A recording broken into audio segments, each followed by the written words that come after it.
আপনারা সুজাতাকে জেতান।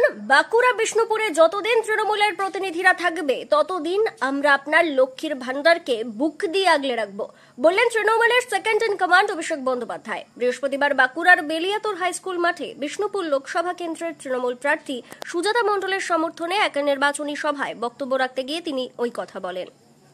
আপনারা সুজাতাকে জেতান, যতদিন তৃণমূলের প্রতিনিধিরা এই বাঁকুড়া বিষ্ণুপুরে থাকবে আপনার লক্ষ্মীর ভান্ডারকে আমরা বুক দিয়ে আগলে রাখবো, কেউ আপনার লক্ষ্মীর ভান্ডার বন্ধ করতে পারবে না। আপনারা জানেন বিজেপির একজন নেত্রী কুচবিহারের রাজ্য নেতৃত্বকে মঞ্চে বসিয়ে সেই মঞ্চ থেকে বলেছে যে বিজেপি যদি ভালো ফল করে 3 মাসের মধ্যে লক্ষ্মীর ভান্ডার বন্ধ করবে। আমি অডিও ক্লিপটা নিয়ে এসেছি, আপনাদের শোনাবো, আপনারা শুনবেন। আমার কথা বিশ্বাস করতে হবে না, আপনারা শুনুন।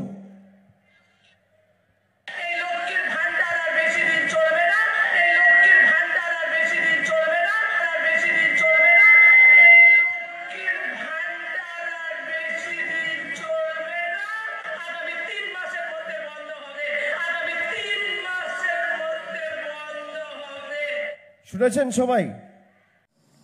একই সঙ্গে অভিষেক বন্দ্যোপাধ্যায় এদিন বলেন, এই জেলায় প্রধানমন্ত্রী সভা করতে আসছেন, ওই সভায় তাকে আমন্ত্রণ জানানোর ডাক দিয়ে রিপোর্ট কার্ড প্রকাশের দাবি জানান। প্রায় 2000 বুথ আছে এই লোকসভা কেন্দ্রে।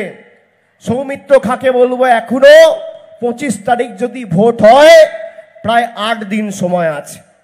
প্রধানমন্ত্রী নাকি এখানে সভা করতে আসছে। আমি বলবো সেই মঞ্চে আমাকে ডাকা হোক। একদিকে তুমি তোমার তথ্য নিয়ে এসো, আর একদিকে আমি আমার তথ্য নিয়ে যাব। তোমার 10 বছরের কেন্দ্র সরকার বাঁকুড়া বিষ্ণুপুরের জন্য কি করেছে, আর আমাদের মামাটি মানুষের সরকার বাঁকুড়া বিষ্ণুপুরের জন্য কি করেছে, প্রত্যাশিত আশানুরূপ ফল না হওয়ার পরেও। এদিন বক্তব্য রাখতে গিয়ে তিনি বহু চর্চিত সন্দেশখালী প্রসঙ্গও তুলে ধরেন। অভিষেক বলেন, সন্দেশখালীর ভিডিও আপনারা দেখেছেন? ওখানকার বিজেপি মণ্ডল সভাপতি বলছেন কোনো ধরনের ধর্ষণের ঘটনা ঘটেনি। সন্দেশখালী সন্দেশখালী সন্দেশখালী 3 মাস ধরে সন্দেশখালী বলে গলা ফাটিয়েছিল। আজকে সন্দেশখালী দেখেছেন? সন্দেশখালীর যে ভিডিও জনসমক্ষে এসছে মায়েরা দেখেছেন? দেখেছেন না দেখেননি? দেখেছেন সবাই? বিজেপির মণ্ডলের সভাপতি বলছে সন্দেশখালীতে কোন রকম কোন ধর্ষণের ঘটনা ঘটেনি। বিজেপির বিরোধী দলনেতা শুভেন্দু অধিকারীর অঙ্গুলি হেলনে আমরা মহিলাদের 2000 টাকা দিয়ে তাদের সাদা কাগজে সই করিয়ে ভুয়ো ধর্ষণের অভিযোগ থানায় জমা করিয়ে সিবিআইকে দিয়ে তৃণমূল নেতাদের গ্রেপ্তার করিয়েছি। আমি বলছি না, বিজেপির সন্দেশখালীর 2 নম্বর আর 1 নম্বর মণ্ডলের সভাপতি গঙ্গাধর কয়াল আর শান্তিবাবু বলছে। উপস্থিত জনতার উদ্দেশ্যে অভিষেক বন্দ্যোপাধ্যায় এদিন বলেন, লক্ষ্মীর ভান্ডার, স্বাস্থ্যসাথী, কন্যাশ্রী, তপশিলি বন্ধু, জয় জোহার, বিনামূল্যে রেশনের মতো নিজের অধিকারকে সামনে রেখে এবার ভোট দেবেন। তবে এবার বিষ্ণুপুর লোকসভা কেন্দ্রে তৃণমূল প্রার্থী সুজাতা মণ্ডলকে জেতালেই কেন্দ্রীয় সরকার টাকা না দিলেও আগামী 31শে ডিসেম্বরের মধ্যে আবাস যোজনা প্রকল্পে নাম থাকা প্রত্যেকের অ্যাকাউন্টে প্রথম কিস্তির টাকা পৌঁছে যাবে বলে তিনি প্রতিশ্রুতি দেন। নিজের অধিকারকে সামনে রেখে ভোট দেবেন।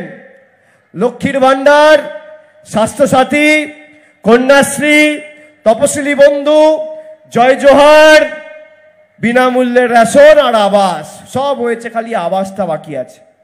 আমি আপনাদের কথা দিচ্ছি, আজকে যারা আমার এই সভা দেখছেন, গণমাধ্যমে শুনছেন, সংবাদ মাধ্যমে শুনছেন, সোশ্যাল মিডিয়ায় দেখছেন, আগামী দিন দেখবেন, শুনবেন, আগামীকাল খবরের কাগজে পড়বেন, তাদেরকে আমি কথা দিয়ে যাচ্ছি যে 4 নম্বর বোতাম টিপে আগামী দিন দিল্লিতে ভূমিকম্প করে সুজাতাকে জেতান। যারা বাড়ির জন্য আবেদন করেছেন আগে শুনে নিন, তারপর হাততালি দেবেন।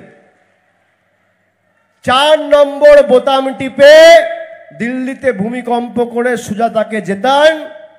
বিষ্ণুপুর লোকসভা কেন্দ্রের বিস্তীর্ণ পঞ্চায়েতগুলি নিয়ে যারা আবাসের জন্য 4 বছর ধরে আবেদন করেছেন তার তালিকায় নাম রয়েছে, কেন্দ্র সরকার টাকা দিক আর না দিক, এই বছরের শেষের আগে 31শে ডিসেম্বর 2024-এর আগে আমাদের সরকার আপনার ব্যাংক অ্যাকাউন্টে টাকা পৌঁছে দেবে, আমাদের গ্যারেন্টি।